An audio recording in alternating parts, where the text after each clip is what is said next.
when you are not on your period, then you are going to the ovulation period, and then when ovulation is done, you are going back to your period. So basically, your emotions are always like this.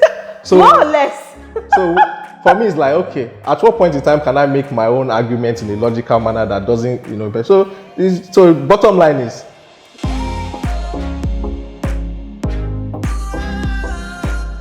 Hello, my name is Olabanke Subair. I am an ecopreneur. I own a company called Cyrus 45 Factory, and what we do is we upcycle used tires into ultra-modern furniture pieces. And I am Ifeoluwapo Subair. Feel free to call me Ife. Everyone does. I work for the largest beer company in the world. I sell beer.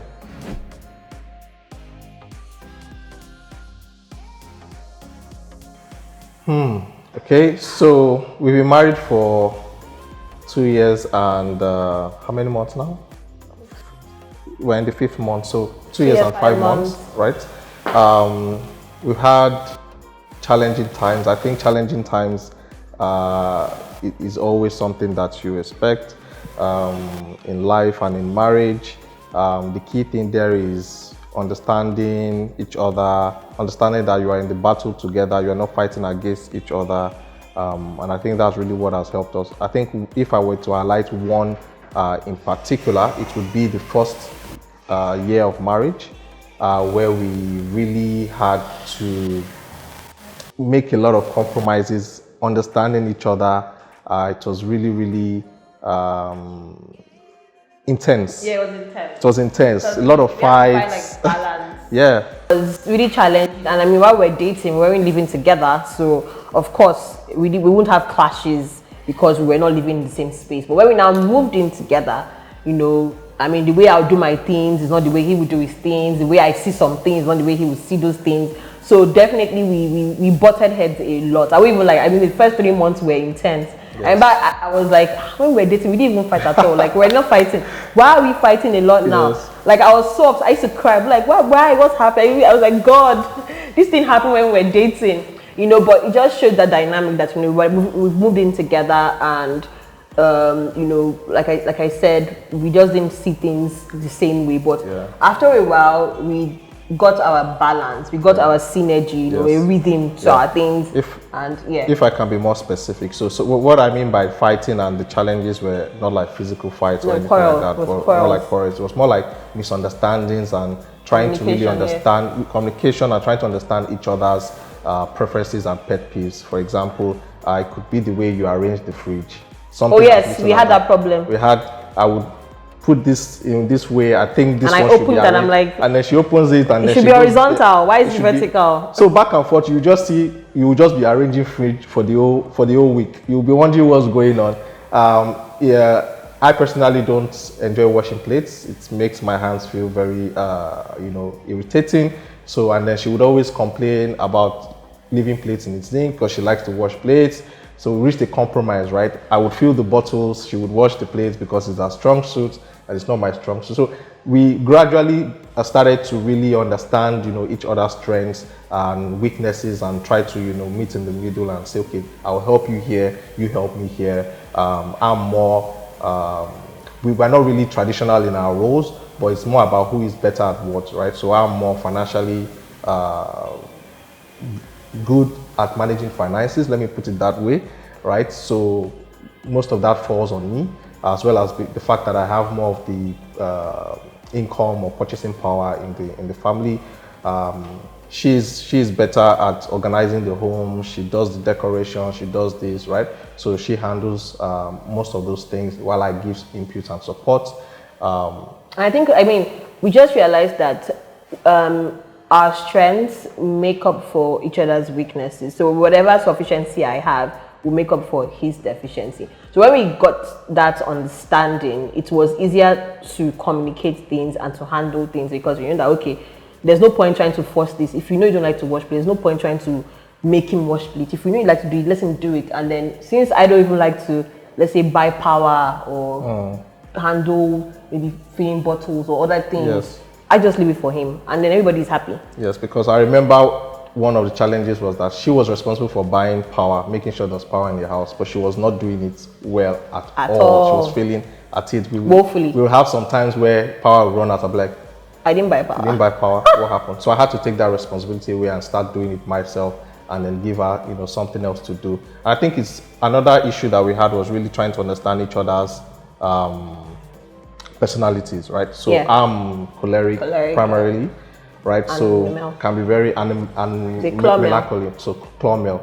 So just understanding, that my intense fact-based way of arguing and presenting my cases, and not really wanting to communicate as much, internalizing things, while she is more of a male melancholic and sanguine. Right. So just understanding that and seeing how we can better, because she's more sanguine with people when she's out there, but with me, because I'm not very sanguine in any way, so when we're at home, she's male and my male side kicks in, so we're just really just cool, chilling. So I don't think it's actually a myth or it's far-fetched when they say that men are more logical than women, and women are actually more emotional. Like, I will speak for myself and our marriage. Yes, in our own dynamic, I'm more emotional. She leads with her emotion. I'm very emotional, like unashamedly emotional, and he's more logical. So when I'm thinking from this emotional point of view, he's coming with the facts, the data, as in it will give you all the points, and man, I'm like, no, you don't understand how I'm feeling. I was like, you can't feel this way because no, don't be listen to what I'm saying. I'm feeling oh god. Like, so yes, but it's not in all cases. I've seen some people some cases where like the wife is actually, or the woman is actually logical, and that doesn't mean that women cannot be logical. It's just that because of how we are just more emotional. Yes, yes, and I know how many times or how many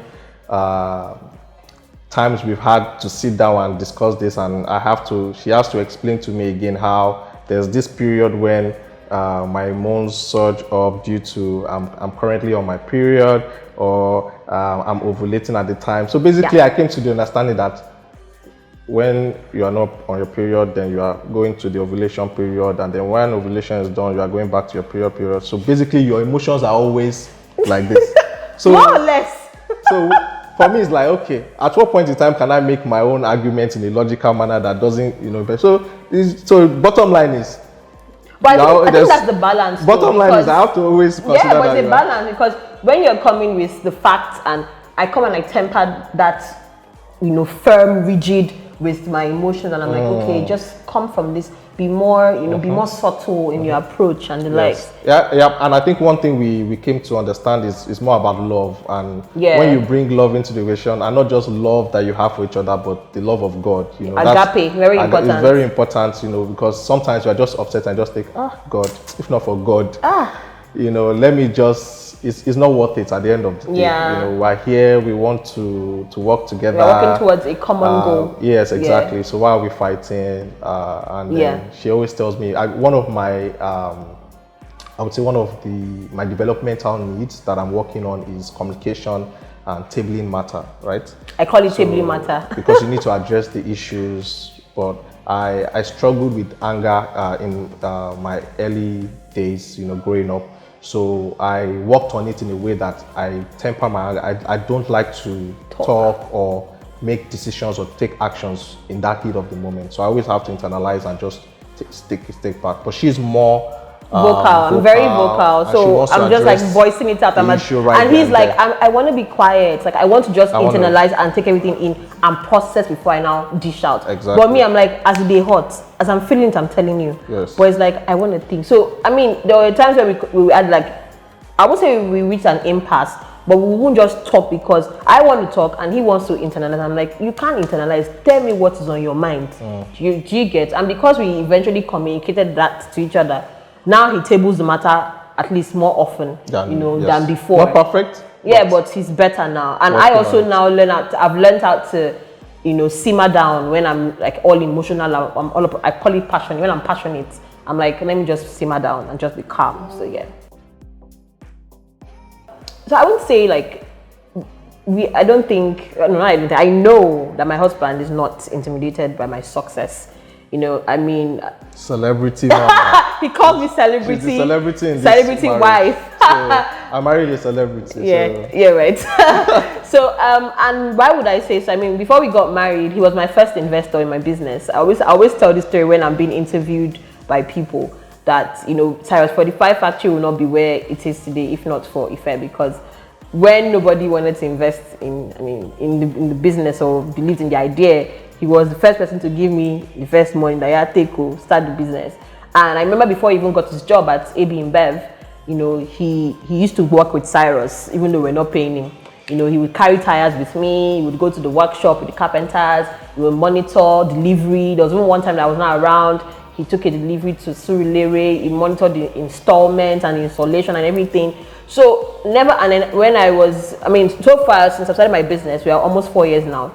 I've been interviewed, I've been featured on various international and local platforms. I mean, BBC, Al Jazeera, Financial Times UK, and not for once, like, he's my biggest cheerleader. Not for once has he been like, your head is big now because you're on BBC, or maybe like, what is wrong with you? Are you talking to me like because they featured you or they called you something? No. He's always, even when it doesn't feel like all my award ceremonies, he follows me, even when he's tired. Except like, when you went to Ethiopia. Okay, yeah, he did follow me to Ethiopia when I was invited by the African Union. But I don't think he has ever been intimidated. He has been my number one, and I'm not just saying this for the sake of this interview or because it's my husband, but because it's the facts. He has been my number one supporter. Great. And then from my side as well, what's there to be intimidated by? Please make the money, more money for us. What do you mean? You know, go global. We are both global together. We are one. So I'm super supportive. I really, you know, want her to achieve and as in break records, and, you know, the sky is the limit really. Absolutely not intimidated. I'm confident in myself. I don't have any sort of inferiority complex whatsoever. If there's one thing that I know is of my capabilities and my value, so I know I'm a force to be reckoned with, and together, you know, we're stronger and we can do more things, right? So that's, yeah, absolutely. Okay, so top 10 highlights of our relationship so far, thus far. Yes. First has to be the karaoke. The karaoke in the first date. Yeah. For me, it's the second date when we went to Lekki Conservation. I really enjoyed it. It's still very memorable, even though all through you were hiding your face. I was still, yes. Yeah, it was in the hiding face. The first few months of I used to hide my face a lot. So when I take pictures, I'll be hiding my face. Yeah, but I think that was a very nice for me, very memorable. Okay, so for me, second is has to be the proposal. The dog Thor. We have a dog named Thor, and the ring, my black ring, the black stone. Yes. For me, would be, so we've said now 3 now. So the fourth one would be our wedding, both the traditional and the white wedding. I cried at our traditional wedding. Yeah, I had to hold I was very emotional. Yeah, that's great. I was like, oh. The realization. So that was. It was I don't fun. cry, but that was. Yes, that was, I hardly see you cry. I think that's like one of the few times I've seen you cry. Yeah. So the third for me, or the fifth. Yes, fifth has to be. I think when. So I got an idea when we got married to start couples game nights for, like, you know, our friends, just newlyweds, just to strengthen the bond between, you know, young people. And so I told him the idea, I just pitched the idea to him, and as usual, my biggest supporter, I cried on his head, and he spearheaded it, and like since then we've been doing it, and it's been wonderful. So yeah. Yeah, so that's number 5, right? Yes. So for number 6 for me would be our honeymoon. We went to Ibom Resorts. Very, very nice. Serene. It was very chill. It was a week, right? It was a week long. So that was very nice. That was really cool. I forgot that. That was really cool. Yeah. 7 for me had to be our trip to our Dubai, Oman, and Cairo. And Cairo trip. Yeah. That was really cool. We had fun. It was a wonderful trip. Very, very nice. Yeah. Very nice. Yeah, it was. All right. So number 8. Number 8 for me would be our December trip with our friends for my 30th birthday. So it's a mixture of the trip and the surprise 30th birthday. I've never been surprised like that in my life, and you were the one that did it. Only one that could have made it happen. So that was very nice. That's officially my only birthday that I know in my 30 years on this planet. I try. The night will have to be maybe when you bought me my car. Nice. Yeah, surprised me, bought me my car for my Valentine's birthday. I was really happy about that. My dream car, by the way. Nice. And the last one for me, what will it be? I would say achieving 2 years being married. Yeah. Yes. Yeah. It's an achievement. Yes. So yeah. 2 years and forever to go. Yeah. I would definitely say my advice to those of you out there watching is that relationships or marriage is not easy. You have to understand that the person that you want to spend the rest of your life with, or you're in this relationship with, you need to have that image or vision of where you want to be, or see that person or see that relationship for what it can be, right? Not what is currently you or your partner currently are, right? Just have that at the back of your mind and understand that people will evolve, people will, you need to adapt to the circumstances that will come, different things will happen, but you need to be ready to fight together as a team, which is super important. It's not just about you. Always consider the other person, and ensure also that you have this solid foundation in friendship, and your understanding and relationship with God in your marriage is super important, because that love of God is what will actually sustain you for the long haul, right? So that's my 2 Yeah, cents. I mean, just to like top it off, he already said what I wanted to say. I mean, a threefold cord cannot be broken, cannot be easily broken. So your marriage should be like a triangle, just you, your partner, and God. You don't listen to external forces. I love that. Yeah, don't listen to external forces. Don't allow your family, when I mean family, like your parents, your siblings, because people get sentimental to infiltrate your home. Infiltrate sounds like an intense word. It is. But you know how people get sentimental. Your family should be your first priority, your wife, concern, your wife, your husband, I guarantee and your children before any other person. And always remember that it's a partnership. It's a 50-50 partnership, not 70-30, not 40-60, 50-50. Nobody is superior, nobody is better than the other person, and you are working towards a common goal. Amazing.